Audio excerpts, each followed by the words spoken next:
Fala galera, beleza? Tranquilidade? Estamos nós aqui, né? Novamente para mais uma semana de aulas e nós vamos começar essa semana já com uma porrada na cabeça, né? Vamos começar essa semana com uma aulinha com um temazinho bem tranquilo, né? Bem sossegado, que é a ideologia. A gente importa esse tema da filosofia. E aí a gente vai quebrar a cabeça aqui em sociologia, beleza? Então vamos lá. Essa aula, em princípio, está endereçada para o terceiro colegial, mas também pode ser uma aula que será encaminhada para o primeiro ano. Então vamos lá, sem mais delongas, analisar esse tema bastante interessante. Ao longo dessa aula, nós vamos ver que ideologia representa, né, em geral, um termo polissêmico. Nós vamos perceber que existem vários sentidos, né, em torno do conceito de ideologia, da leitura de ideologia, da impressão a respeito de ideologia, certo? Claro que se a gente se ateia ao mundo acadêmico, principalmente à filosofia, né, nós vamos ter, né, um debate mais complexo. Quando a gente analisa, né, o emprego da palavra ideologia no nosso dia a dia, ele já remete a algo um pouco menos complexo. Então, vai ser mais ou menos o que está no tópico 2, né? No segundo tópico aí. De maneira geral, uma ideologia está relacionada ao conjunto de ideias que nos fazem ver e interpretar de uma determinada maneira o mundo e alguns dos seus fenômenos, certo? Então, eu ter uma ideologia representa que eu tenho alguns valores, né? Representa que eu vou ter, pressupõe-se que eu tenha, né, um conjunto de valores que eles vão orientar minhas ações em vida na sociedade. Então, uma coisa interessante, né? Pô, ideologia é um tema mais da filosofia. Por que nós estamos trabalhando aqui, né, com ideologia? Porque, obviamente, a ideologia representa, né, parâmetros para a sociedade. Então, é isso que a gente vai meio que analisar ao longo dessa aula, fora, lógico, essas impressões que alguns pensadores têm do tema. Então, nós temos, seguindo esse segundo tópico, nós temos alguns exemplos de ideologias, né? Ideologia política, ou ideologias políticas, ideologias religiosas, econômicas, né? Então, em geral, saindo um pouco desse campo acadêmico, filosófico, a ideologia influencia, né, compreende a vida, ajuda a gente a organizar a vida, tá? E interessante citar que até alguns anos atrás a gente sempre ouvia em debates na TV, né, intelectuais, pensadores, que nós vivíamos uma crise das ideologias, né? A juventude não tem mais ideologias. Então, né, a juventude não tem um rumo. É uma juventude superficial, presentista, né, que está preocupada apenas com o consumo, com a satisfação dos prazeres.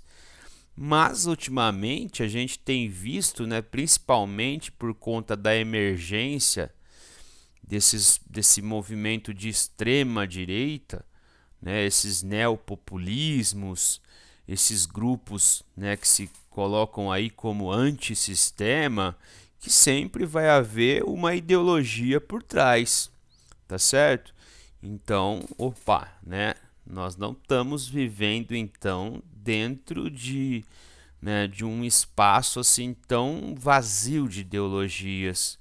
E existe uma reação a isso que, por exemplo, a gente está observando nesses meses de maio e junho de 2020, né? Uma reação de valorização da democracia, valorização da participação das pessoas Então, isso tudo também representa uma ideologia, né? Se você é um democrata, se você se considera um democrata, lógico que você está amparado por uma ideologia da democracia, por valores da democracia, ok? Então, nossa proposta nessa aula, né, os objetivos dessa aula, é observar as várias leituras a respeito da ideologia. Entender que ideologia pode assumir um sentido pejorativo ou negativo ou positivo, né? E, tendo em conta que é um tema que remete à filosofia, analisar sob a ótica da sociologia. E para dar um tempero todo especial nessa aula, para a gente, né, utilizar de um exemplo mesmo do que a gente está observando, eu trago um estudo de caso, o que seria a suposta ideologia de gênero que muitos defendem não, né? Combatem. Né? Quem combate, que diz que existe isso, né? Então são esses movimentos antissistema ou movimentos reacionários. Então isso nós vamos trabalhar ao longo da aula. Vou tentar ser o mais imparcial possível para que ninguém precise pegar esse meu vídeo e sair para a delegacia ou caçar a minha cabeça, ok? Então vamos lá. Primeiramente, né, a leitura de Marx e Engels. Então, qual a visão de Marx e Engels a respeito de ideologia? É uma visão forte ou crítica, certo? Então, para Marx, nós vamos ter que nos lembrar da metáfora da edificação, né, do materialismo dialético, que eu sei que é difícil, certo? Mas vamos lembrar daquela coisa da infraestrutura ou da superestrutura, certo?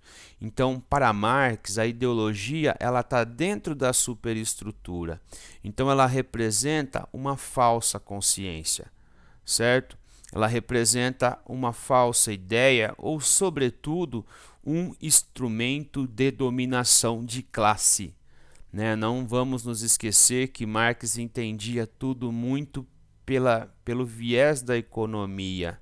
Né? A economia ela assentava a produção, as relações sociais, as relações de trabalho, as relações de produção. Então, conforme, né, essa estrutura esteja montada, existe algo para, né, legitimar tudo isso. E isso seria, na visão de Marx, a ideologia. Vejamos aí, né, o que eles dizem. Retiraram da ideologia alemã um dos mais importantes livros de Marx, né? Livros mesmo, certo?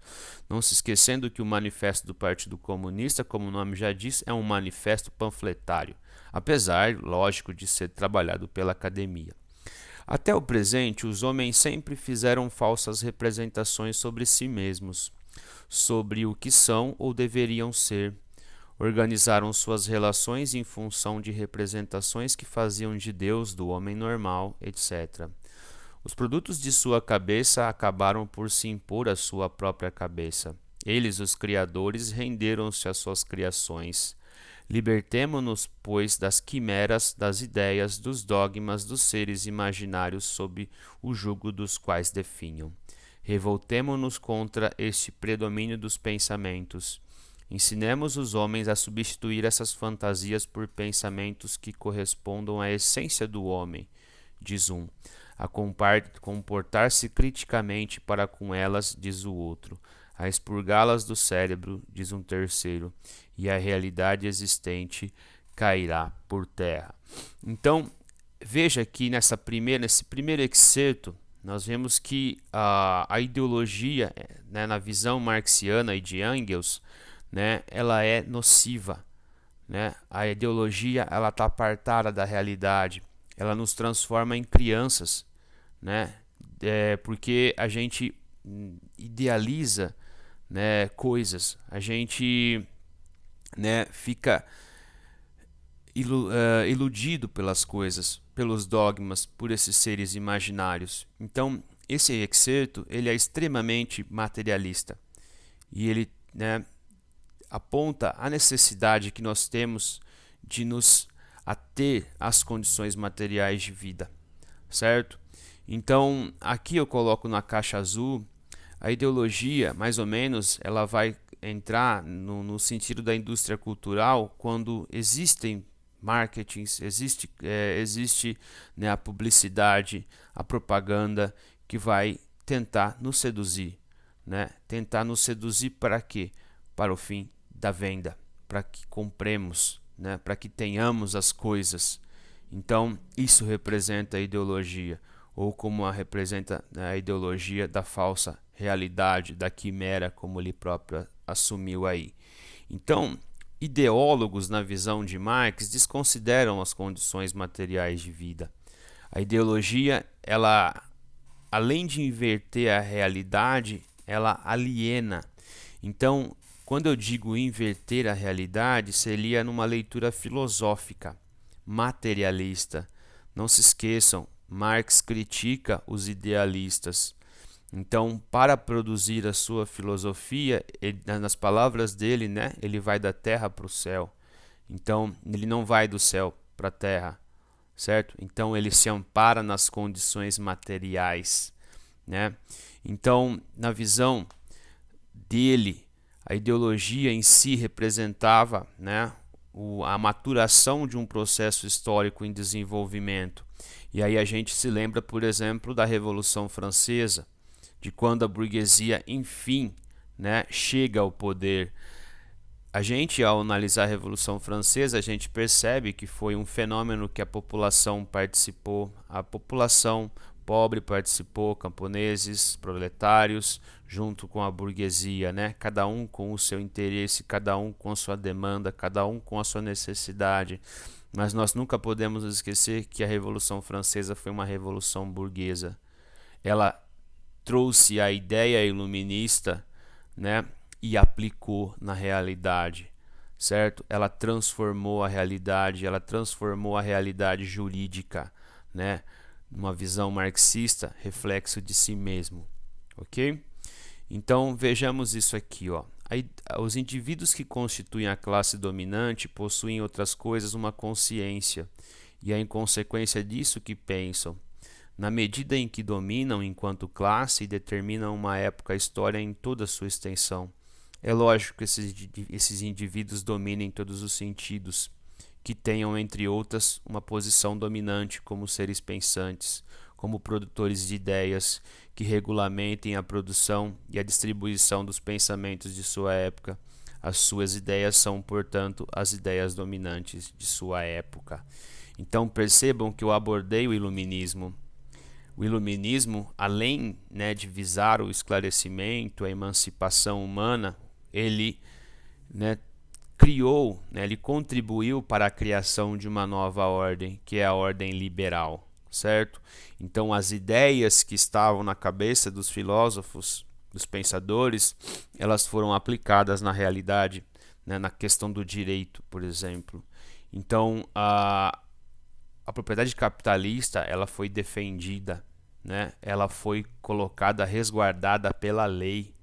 Então isso, né, vai de encontro ao que o Marx disse quando, né, a estrutura como está posta de produção, ela é resguardada, ela é legitimada pela superestrutura. E aí está a ideologia, aí está, né, o direito, aí está a religião chancelando também. Então, entendam a ideologia como parte da superestrutura, que legitima a forma como a produção e as relações de trabalho estão estabelecidas, certo? Outra coisa, já saindo um pouco do século XIX que o Marx viveu para hoje, então o que eu quero que vocês entendam, às vezes, é que de maneira implícita, né, de maneira subliminar, certas ideias elas estão presentes dentro do discurso. Então, quando você vê, por exemplo, 90% dos economistas em jornais ou escrevendo nos jornais, vocês vão perceber que aquilo que eles estão defendendo, né, pelo menos atualmente, né, são valores de uma ideologia predominante, como a neoliberal. Então, o neoliberalismo, ela é uma ideologia política, econômica, social, certo? Então, quando você vê pessoas defendendo menos Estado, flexibilização, né, das leis, né, são valores que estão ocultos, que vão legitimar, né, a estrutura produtiva como ela está posta, tá certo? Pode ser que seja um pouco complexo, mas é isso, né? Pelo menos dentro da visão marxista ou marxiana, uma visão de Engels. A ideologia para outros sociólogos clássicos, né? Aqui nós vamos passar em revista, né? Não vamos nos aprofundar tanto. Émile Durkheim entendia a ideologia por todo o conhecimento que não parte de noções ou evidências científicas. Então, Durkheim, né, criou as ciências sociais, né, ou foi um dos grandes criadores das ciências sociais.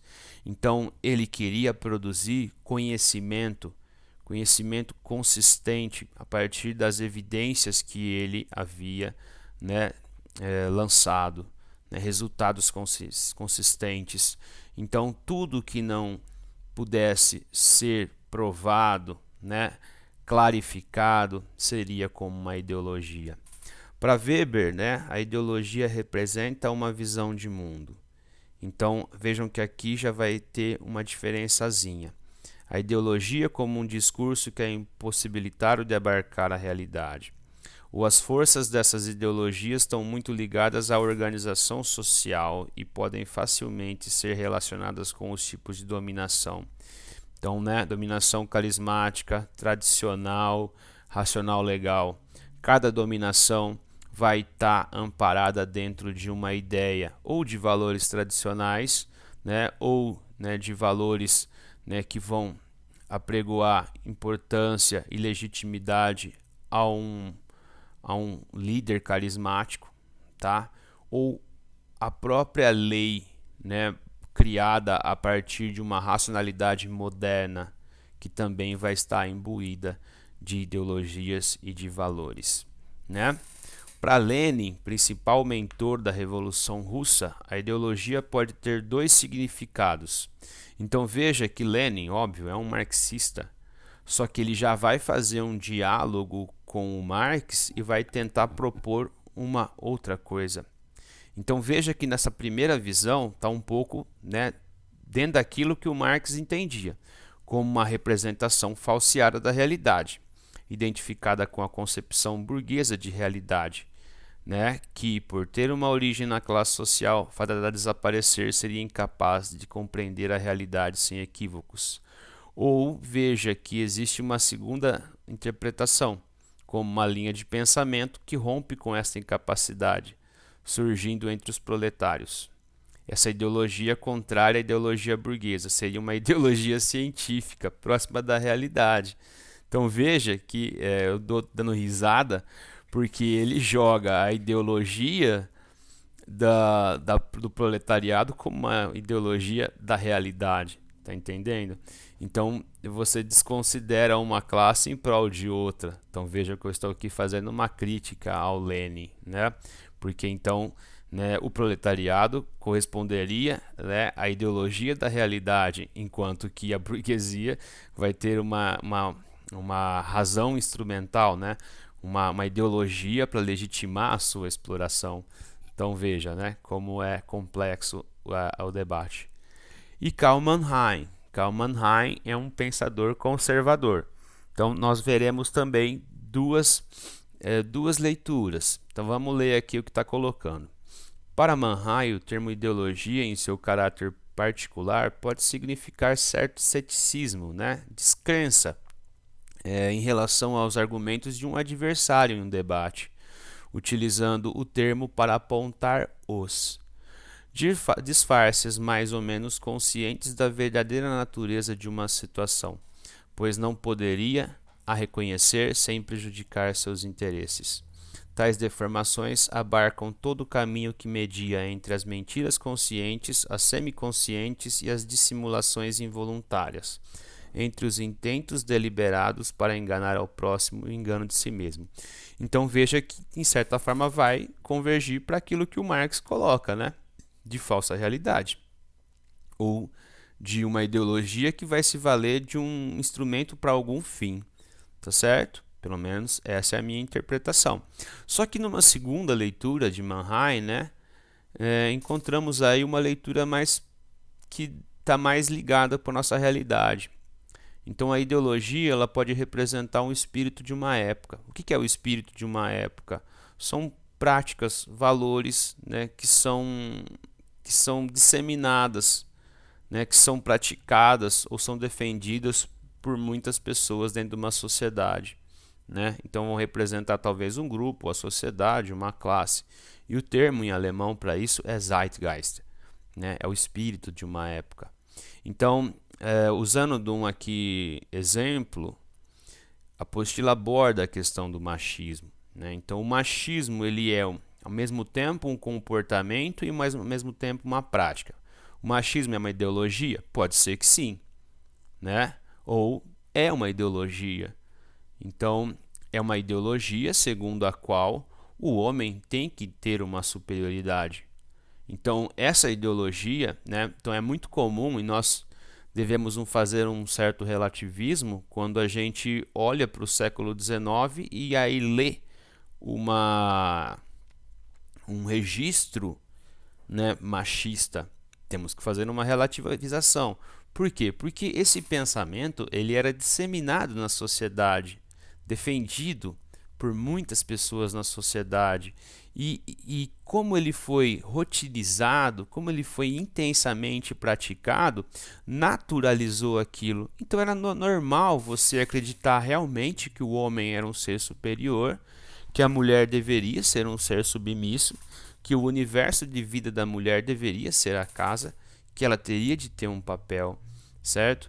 Então essa visão, né, não foi só de certa forma defendida pela lei, mas a lei se omitiu muito tempo em combater isso. A justiça, a política, a justiça foi omissa durante muito tempo em combater isso porque entendia que era algo natural, mas não, foi uma construção social histórica, certo? E desde então, desde o século XVIII, as mulheres têm, né, no Ocidente reagido a isso, lutado e conseguido direitos, né, e ascensão social por conta disso. Tá certo? Então, vamos terminar nossa aula abordando algo que envolve ideologia e que é muito debatido atualmente, né? Então, o que seria ideologia de gênero? Percebam que eu coloco a suposta. Por que eu coloco a suposta? Porque a ideologia de gênero é algo que um certo grupo social defende que existe, certo? Então, no mundo acadêmico não existe essa expressão. Existe essa expressão como um fenômeno sendo estudado. Tá entendendo? Quem criou essa expressão ideologia de gênero foram grupos, né, cristãos, né, entre a passagem dos anos 90 e 2000. Percebam que eu não uso o termo conservador. Percebam que eu uso o termo reacionário. O pensamento conservador, pessoal, ele não é contra mudanças sociais ou mudanças na esfera do direito. O pensamento conservador, ele só defende que essas mudanças elas sejam graduais, lentas, né? Mais ou menos analisando, calculando os impactos que elas vão ter no nosso dia a dia. O reacionário não. O reacionário, ele não é só contra a mudança, ele quer voltar a um estado anterior. Ele queria desfazer essa atualização ou essa modernização e voltar a regredir a um estado anterior, tá certo? Então, esses grupos que criaram essa expressão, né, criaram reagindo de um lado ao movimento LGBTQ, principalmente o movimento, né, dos gays, que foram, né, se pensar nos Estados Unidos, junto com o feminismo, foram dois movimentos, né, pioneiros de reivindicação de direitos específicos, né, e também o movimento feminista, né, por neofundamentalistas católicos. porque, segundo eles, esses dois movimentos estão destruindo a tradicional família cristã. E uma coisa que a gente tem que chamar atenção, né?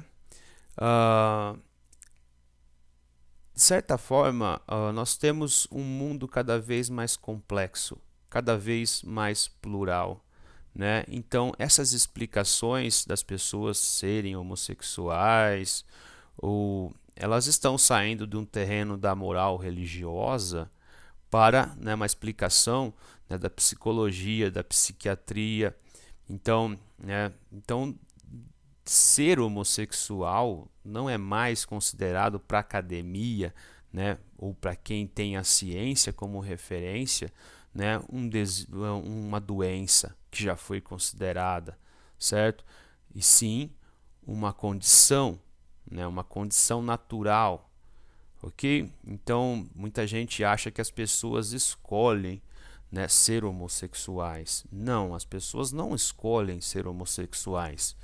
Eu não sou homossexual, mas eu leio, né? Tive, né, alunos com quem eu conversei que falam que não é uma escolha, é uma condição, certo? Então, esses grupos, né, que combatem, né, esses movimentos coletivos, grupos, eles acreditam que esses grupos podem influenciar no comportamento das pessoas. Esses grupos podem disseminar, né, o homossexualismo ou o feminismo. Ok? Então, lógico, o feminismo é uma coisa distinta do homossexualismo, do transexualismo. E aí vai, certo? Então, e eles entendem que esses movimentos fundamentalistas entendem que esses grupos eles têm uma atuação política, né? E uma atuação política principalmente na escola, certo? Então, né, com o quê? Com a atuação de professores ideológicos, que vai ensinar que os alunos têm que ser homossexuais, etc. e tal, certo? Então, essa é a acusação. Uma coisa é então existe aí, né? Não sei se eu estou me alongando demais. Existe uma leitura equivocada das coisas, porque sexo é um tema que tem que ser tratado na escola. Tudo que orbita a questão sexual, sendo tratado na sociologia, na biologia principalmente, tá certo? Então, para esses grupos neofundamentalistas, certos temas não têm de ser trabalhados em escola, têm que ser trabalhados pela família. Mas é aí que a gente vê que a conta não fecha. E eu venho de uma família, né, cristã, católica, conservadora, e não se fala de sexo na família. Nunca minha mãe falou comigo de sexo, sobre sexo. Tudo que eu sei sobre sexo ou foi pela escola ou foi, né, pela minha investigação própria, tá certo? Então é muito preocupante deixar isso, né, para o esmo, né? Então, transformar a questão da sexualidade, do homossexualismo como um tabu, né? Então, o Escola Sem Partido surgiu na esteira dessa luta, né, de movimentos reacionários contra esses coletivos, grupos, movimentos sociais, LGBTQ, feminista, certo? Então, entendam que existem estudos de gênero no mundo acadêmico, que é diferente, certo? E aí é aquela coisa que a gente difere, sexo e gênero, né? Então, não existe ideologia de gênero, né? Como uma matéria da graduação de psicologia ou de sociologia. Não, certo? Para quem estuda gênero, né, sexólogos, né, então ser homem ou ser mulher não depende apenas se a pessoa tem pênis ou vagina ou os cromossomos, mas a questão de padrões culturais, comportamentais, né? Então, Tais padrões, segundo esses teóricos, são adquiridos na vida em sociedade, na descoberta e na história de cada pessoa, né? No desenvolvimento do seu próprio eu, na descoberta do seu próprio eu, tá certo? Então, isso é importantíssimo. Então, qual que é a diferença? Então, às vezes você vê alguns discursos dessas pessoas reacionando. No meu tempo isso não existia. Isso é errado.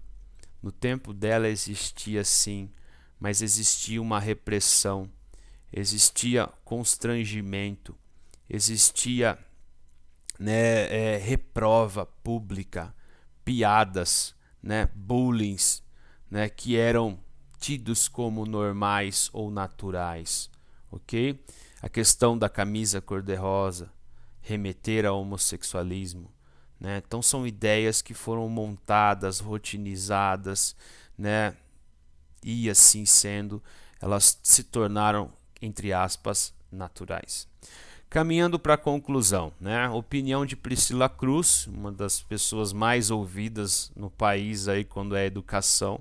Às vezes eu até acho um pouco estranho porque, né, com tantos pesquisadores da USP, da Unicamp, da Unesp, da UERJ, da UNB, e sempre ela é ouvida. É uma coisa que eu acho estranho, mas tudo bem. Existem as pessoas que acham que essa discussão deve ser suprimida para além do sexo biológico. Esse tipo de discussão não poderia acontecer na escola. Elas entendem ideologia como sendo uma palavra pejorativa, e discutir gênero é algo ideológico, posição ideológica, e, portanto, deve estar fora da escola. A escola precisa tratar isso de forma natural para minimizar o preconceito, minimizar a intolerância e criar espaço do diálogo, de se entender o outro. Então a questão é de respeitar o outro, né? Não transformar o outro em algo bizarro, né? Em algo separar o outro. Concluindo nossa aula, né? Com uma pequeno depoimento da professora Cláudia Costin da FGV. Ideologia de gênero não existe. Seria uma ideia de que escolas estariam tentando transformar as pessoas em gays. As pessoas não viram gays, né? Então, né, é necessário estudo, né? É necessário sair do superficial para entender as coisas, né? Entender certos fenômenos sociais, ok? Então é mais ou menos isso que eu tinha para falar para vocês. Eu espero que vocês tenham gostado. E para aqueles que querem levar esse vídeo para a delegacia, por favor, não leve não. Eu tentei ser o mais imparcial possível. Valeu, um abraço e até mais.